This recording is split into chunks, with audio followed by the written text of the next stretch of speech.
Donald Trump समझौते के लिए बेचैन है, लेकिन ये बेचैनी क्या महज एक षड्यंत्र का हिस्सा है? इस सवाल की वजह होर्मुज से आ रहे वो संकेत हैं जो दुनिया के सबसे महत्वपूर्ण तेल चोक पॉइंट पर कब्जे के प्रपंच की तरफ इशारा कर रहे हैं।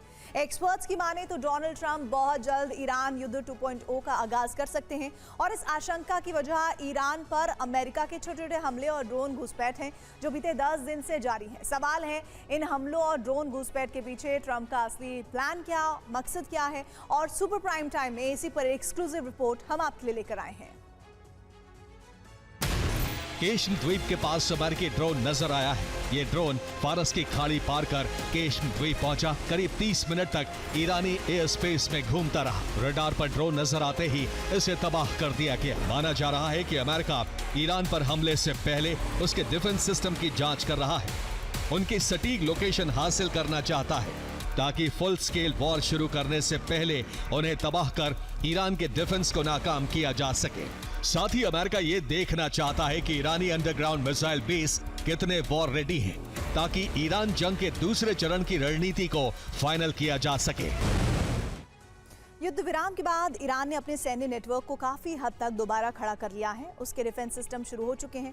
अंडरग्राउंड मिसाइल सिटी के गेट खोले जा चुके हैं। ईरानी नेवी ने भी अपनी शक्ति फिर हासिल की है। इसकी टोह लेने के लिए अमेरिकी सैटेलाइट अंतरिक्ष से नजर रख रहे हैं, लेकिन ईरान की सैन्य गतिविधियां इतनी सीक्रेट हैं कि सैटेलाइट के लिए डेटा इकट्ठा करना मुश्किल हो रहा है। ऐसे में ट्रंप मिनी वॉर और ड्रोन घुसपैठ का सहारा ले रहे हैं।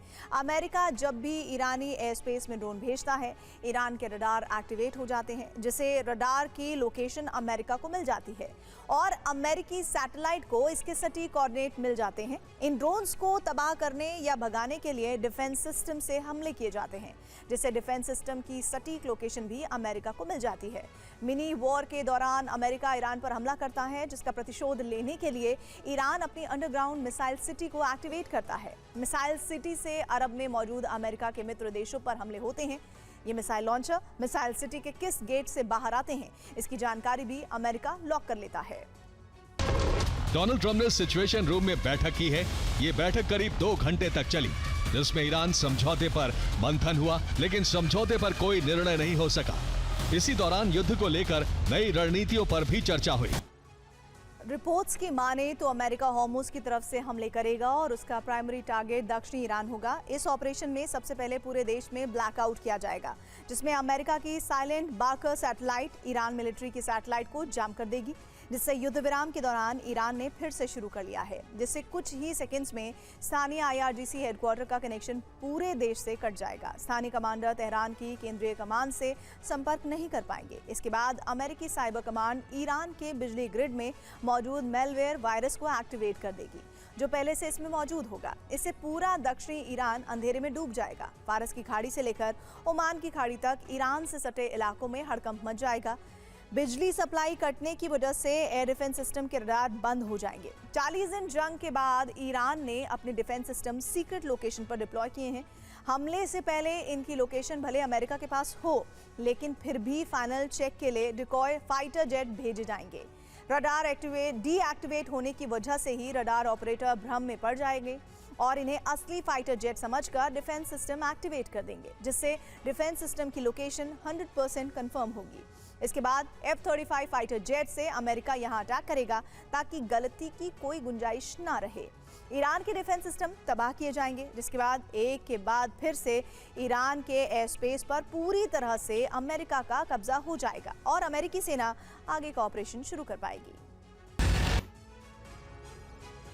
व्हाइट हाउस में बैठे ट्रंप ने कल रात एक ऐसा पासा फेंका जो उन्हीं पर उल्टा पड़ गया है। ट्रंप ने बिना किसी दस्तखत के ही ट्रुथ सोशल पर ढिंडोरा पीट दिया कि ईरान मान चुका है, डील पक्की हो गई है, लेकिन तेहरान ने सिर्फ 30 मिनट में ट्रंप के इस कागजी किले को मलबे में तब्दील कर दिया। ईरान ने साफ कह दिया, सौदागरों से बातें बंद, अब मिसाइलें फैसला करेंगी। ट्रंप की कूटनीति का मुखौटा उतर चुका है।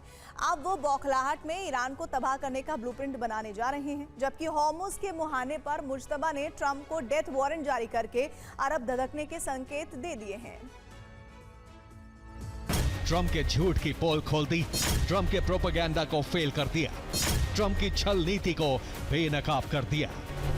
एक दिन पहले ट्रंप ने ट्रुथ सोशल पर एक पोस्ट किया था, जिसमें दावा था कि ईरान के साथ डील हो गई है दोनों देश स्थायी युद्ध विराम के लिए तैयार हैं। हालांकि पहले युद्ध विराम 60 दिन किया जाएगा, फिर आगे युद्ध विराम को बढ़ाया जाएगा। ट्रंप ने भारतीय समय अनुसार रात 8:30 बजे ऐलान किया था। उसके ठीक 30 मिनट बाद ईरान ने उसे खारिज कर दिया। यानी 30 मिनट में ही ट्रंप के झूठ का पाखंड सामने आ गया है। अमेरिका फिर से बेनकाब हो गया। ट्रंप ने बोले झूठ पर झूठ, झूठ का गुब्बारा गया फूट। ट्रंप ने जो पहला झूठ बोला उसमें था कि ईरान से शांति करार हो गया है, लेकिन ईरान ने खारिज कर दिया। दूसरा झूठ उन्होंने कहा ईरान हॉर्मुज़ खोलने को तैयार है, जबकि ईरान ने दावा किया कभी ऐसा कहा ही नहीं। तीसरा झूठ हॉर्मुज़ में फंसे कार्गो शिप निकलेंगे, जबकि ईरान ने कहा बिना टोल के जहाज नहीं निकल सकते। चौथा झूठ ट्रंप ने कहा ईरान परमाणु प्रोग्राम बंद करेगा, जबकि ईरान का दावा है ड्राफ्ट में परमाणु प्रोग्राम कहीं है ही नहीं। पांचवा झूठ ट्रंप ने बोला चीन IAEA से मिलकर यूरेनियम निकालेंगे, जबकि ईरान तो यूरेनियम चीन या फिर रूस शिफ्ट करने का बात भी लगातार करता रहा है। पहले चरण में सुरक्षा चक्र ध्वस्त कर दिया जाएगा, जिसमें कमांड एंड कंट्रोल रणनीति अपनाई जाएगी। हमले से रडार सिस्टम को अंधा कर दिया जाएगा। फिर S-300 सिस्टम को ध्वस्त किया जाएगा, जबकि दूसरे चरण में परमाणु और मिसाइल ठिकाने तबाह किए जा सकते हैं। इसके लिए मिसाइल सिटी और ड्रोन सेंटर पर हमले किए जाएंगे। B-2 स्पिरिट और B-21 बॉम्बर्स का इस्तेमाल होगा। बंकर बस्टर और टॉमाहॉक मिसाइलें वॉर रेडी की जा रही हैं। तीसरे चरण में एनर्जी इंफ्रा पर हमले किए जा सकते हैं। इसके जरिए खर्ग आइलैंड पर तबाही मचाई जाएगी। रिफाइनरियों पर हमले और टारगेट पर नेवल फोर्स है, जिसके जरिए हॉर्मुज़ में नाकाबंदी हटाने की तैयारी है। चौथा और फाइनल चरण साइबर और इलेक्ट्रॉनिक युद्ध का हो सकता है। इसके जरिए पावर ग्रिड पर अटैक किया जाएगा, संचार व्यवस्था तबाह की जाएगी, इंटरनेट सप्लाई तोड़ी जाएगी, सैटेलाइट सुविधा रोकी जाएगी। इतनी तबाही के बाद जनता खुद ईरान में तख्ता पलट कर सकती है। अमेरिका के आक्रामक तेवर देखते हुए ईरान यूरेनियम को रूस भेज सकता है। इसके लिए कैस्पियन सागर मार्ग से शिफ्टिंग कर सकता है। सबसे पहले बुशर एटमी सेंटर से 350 किलोमीटर सड़क मार्ग से अंजाली पोर्ट पहुंचाया जाएगा।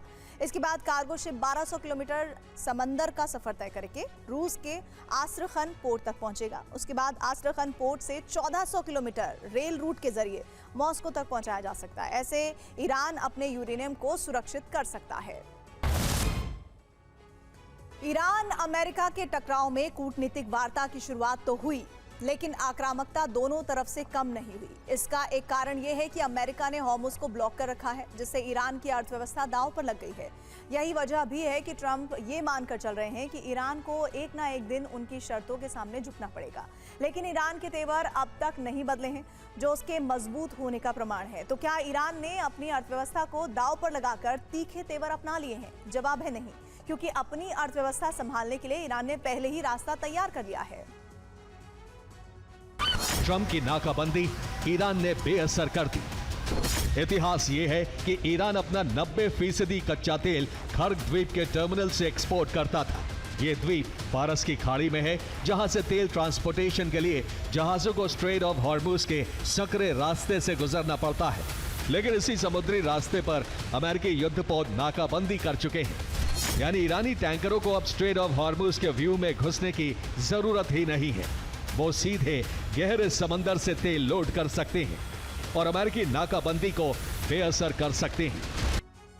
ईरान ने ट्रंप की नाकाबंदी बेअसर करने के लिए फारस की खाड़ी के तट पर मौजूद मुख्य तेल क्षेत्र गोरेह से 1000 किलोमीटर लंबी अंडर सी पाइपलाइन बिछाई है। ये पाइपलाइन हॉर्मुज़ स्ट्रेट से होते हुए सीधे ओमान की खाड़ी के तट पर मौजूद जास्क पोर्ट से जुड़ती है, जहां ईरान का ऑयल टर्मिनल है। लेकिन इस पोर्ट पर भी अमेरिका की नज़र है, इसीलिए अमेरिका को धोखा देने के लिए जास्क पोर्ट से भी एक पाइपलाइन ओमान की खाड़ी में समुद्र के बीच करीब 10 किलोमीटर की दूरी तक बिछाई गई है। और इसी बीच समुद्र में एक सिंगल पॉइंट मुरिंग बुआई स्थापित किया गया है, यानी तैरता हुआ ऑयल लोडिंग टर्मिनल, जहां से टैंकर में ऑयल लोड किया जा रहा है। इससे ईरान को फायदा ये होगा कि सारी सप्लाई समुद्र की 6 से 7 किलोमीटर की गहराई में हो रही है और तेल लोडिंग वहां से हो रही है, जहां अमेरिका की नाकाबंदी पीछे छूट जाती है। यानी अमेरिका आसमान से नजर रख रहा है और कहने के लिए ही नाकाबंदी के लिए समुद्री सतह पर तैनाती की गई है। यानी पहले गोरेह पोर्ट के टर्मिनल से खर्ग द्वीप तक ईरान का तेल पाइपलाइन के जरिए पहुंचता था, लेकिन ये द्वीप फारस की खाड़ी में होने के कारण तेल सप्लाई बंद हो गई। इसलिए ईरान ने गोरेश से सीधे 1000 किलोमीटर की पाइपलाइन बिछाकर तेल ओमान की खाड़ी यानी जास्क तक पहुंचा दिया। इब्राहिम रजाई के मुताबिक स्ट्रेट ऑफ हॉर्मुज पर ईरान का नियंत्रण है। दुनिया के जहाज IRGC से अनुमति मांगते हैं, टैक्स चुकाते हैं और हमारे निर्देश पर चलते हैं। ट्रंप इस हकीकत को स्वीकार नहीं करना चाहते। वो सेना भेजते हैं और हार कर वापस लौट जाते हैं। क्या दुनिया तीसरे विश्व युद्ध के मुहाने पर खड़ी है, क्योंकि पुतिन ने यूरोप को तबाह करने का अल्टीमेटम दे दिया है। साफ कर दिया है कि अब यूक्रेन नहीं बल्कि सीधा यूरोप से महासंग्राम होगा। इसकी वजह है नेटो का उकसावा, जिसकी वजह से भड़के पुतिन ने एक साथ कई देशों को युद्ध की खुली धमकी दे दी है। पुतिन के हाइपरसोनिक न्यूक्लियर टारगेट पर यूरोप 5 देश हैं जिन्हें रूस ने तबाह करने की कसम खा रखी है। साथ ही साफ कर दिया है कि अगर नेटो ने कैलिनिनग्राद की तरफ आंख भी उठाई तो पुतिन का आठवीं कहर यूरोप को राख कर देगा। रूस की सिक्योरिटी काउंसिल के उपाध्यक्ष दिमित्री मेदवेदेव ने यूरोपीय नागरिकों को सोशल मीडिया के जरिए संदेश भेजा है, जिसमें कहा है कि EU देशों के नागरिक अब चैन की नींद नहीं सो सकते। उनकी सरकार ने उन्हें रूस के साथ युद्ध में झोंक दिया है, इसलिए सावधान रहें। रोमानिया पहले से ही रूस की टारगेट लिस्ट में है। रोमानिया पर हमले के बाद पोलैंड, लातविया, लिथुआनिया और एस्टोनिया का नंबर आने की पूरी आशंका है, क्योंकि कैलिनिनग्राद 15,125 वर्ग किलोमीटर में फैला रूसी क्षेत्र है। हालांकि यह रूस के अहम भूभाग से कटा हुआ है। इसके उत्तर में लिथुआनिया और दक्षिण में पोलैंड है। पश्चिम में यह बाल्टिक सागर से लगा हुआ है। यहां रूस की बाल्टिक फ्लीट तैनात रहती है। यही वजह है कि रूस के लिए इसका बड़ा रणनीतिक महत्व है। दरअसल रूस अपनी बाल्टिक सी फ्लीट के जरिए नेटो देशों पर नजर रखता है। रूस के 2 इलाके बाल्टिक सागर से लगते हैं, एक कैलिनिनग्राद, दूसरा सेंट पीटर्सबर्ग। कैलिनिनग्राद बंदरगाह सर्दियों में बर्फबारी की वजह से बंद नहीं होता, ये 12 महीने चालू रहता है, जबकि सेंट पीटर्सबर्ग बंदरगाह में सर्दियों में भारी दिक्कत झेलनी पड़ती है।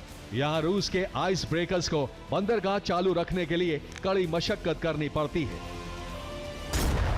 रोमानिया पर रूस के ड्रोन हमले हो चुके हैं और उसकी वजह है यूक्रेन को हथियार सप्लाई के लिए बनाया गया नेटो का नया लॉजिस्टिक्स हब। ठीक रोमानिया की तरह पोलैंड दूसरा टारगेट हो सकता है, क्योंकि जंग की शुरुआत से वो रूस के खिलाफ रहा है। यही वजह है कि पोलैंड रूस की हिट लिस्ट में शामिल है।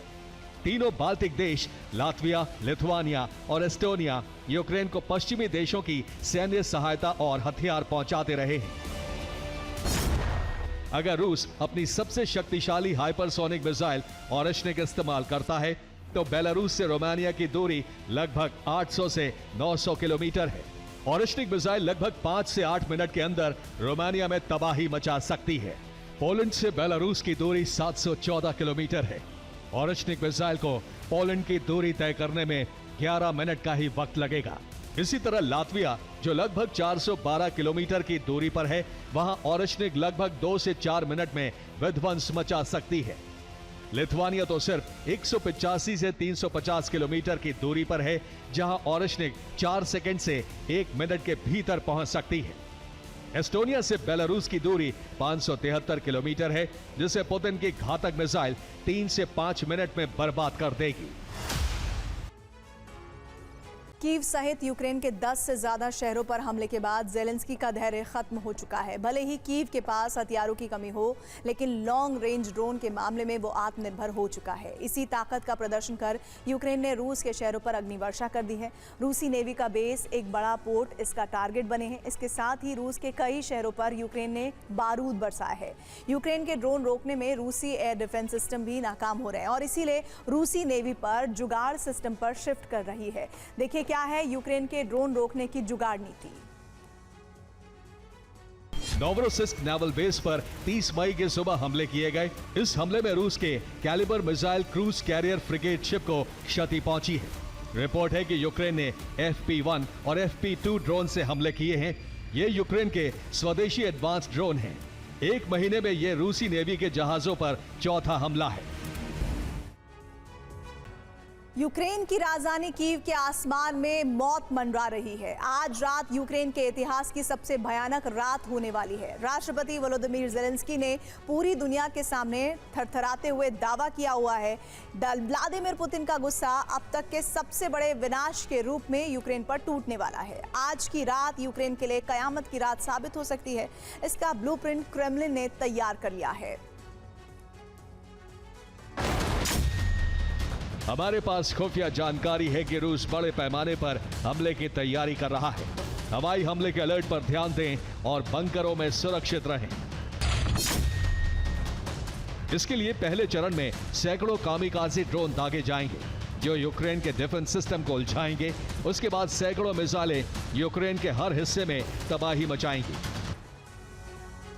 पश्चिमी एशिया में ईरान के मोर्चे पर शांति जरूर है, लेकिन लेबनान और इजराइल की सीमा पर अब भी बारूद धधक रहा है। यहाँ युद्ध विराम की घोषणा हुई तो सही, लेकिन इजराइल ने इस घोषणा को ही हथियार बनाकर लेबनान पर नियंत्रण का अपना प्लान आगे बढ़ा दिया है। तो क्या यही क्षेत्र अब लगातार चलने वाले युद्ध का केंद्र बनने जा रहा है? जवाब इस रिपोर्ट में आपको मिल जाएगा। ऑपरेशन लितानी नियंत्रण की शुरुआत। इजरायली सेना ने लेबनान में भीषण गोलाबारी की और दक्षिण लेबनान के दिब्बीन, योहमोर और जाफ्तार अल शहरकी गांव में दाखिल हो गई। उनके मुताबिक आईडीएफ की 36वीं डिवीजन ने लितानी नदी पार कर ली है और प्रमुख क्षेत्रों पर कब्जा किया जा चुका है। ये इलाका इजरायल की सीमा से 15 किलोमीटर दूर ऐतिहासिक ब्यू फोर्ट के पास है। अमेरिका ने वेनेजुएला में तख्ता पलट के बाद अब क्यूबा को घुटनों पर लाने का चक्रव्यूह तैयार कर लिया है। पूरे क्यूबा में ब्लैकआउट, न तेल है न बिजली। ट्रंप के सैन्य कमांडर की ग्वांतानामो बे में हुई सैन्य मुलाकात क्यूबा के लिए आखिरी अल्टीमेटम है। क्या लैटिन अमेरिका में महायुद्ध का बिगुल बज चुका है? देखिए इस रिपोर्ट में। अमेरिकी सदर्न कमांड के प्रमुख जनरल फ्रांसिस डोनोवन और क्यूबा के शीर्ष सैन्य कमांडर जनरल रॉबर्टो लेग्रा सोतोलोंगो के बीच ग्वांतानामो बे में सैन्य मुलाकात हुई। रिपोर्ट्स के मुताबिक इस मुलाकात के दौरान अमेरिकी जनरल डोनोवन ने ग्वांतानामो बे में अमेरिकी नौसेना बेस की सुरक्षा और युद्ध की तैयारियों का जायजा लिया। साथ ही क्यूबा के जनरल से ऑपरेशन सिक्योरिटी पर बात की। ये क्यूबा को एक कड़ा संदेश था कि अगर उसने कोई भी कदम उठाया तो अमेरिकी सेना पूरी तरह तैयार है।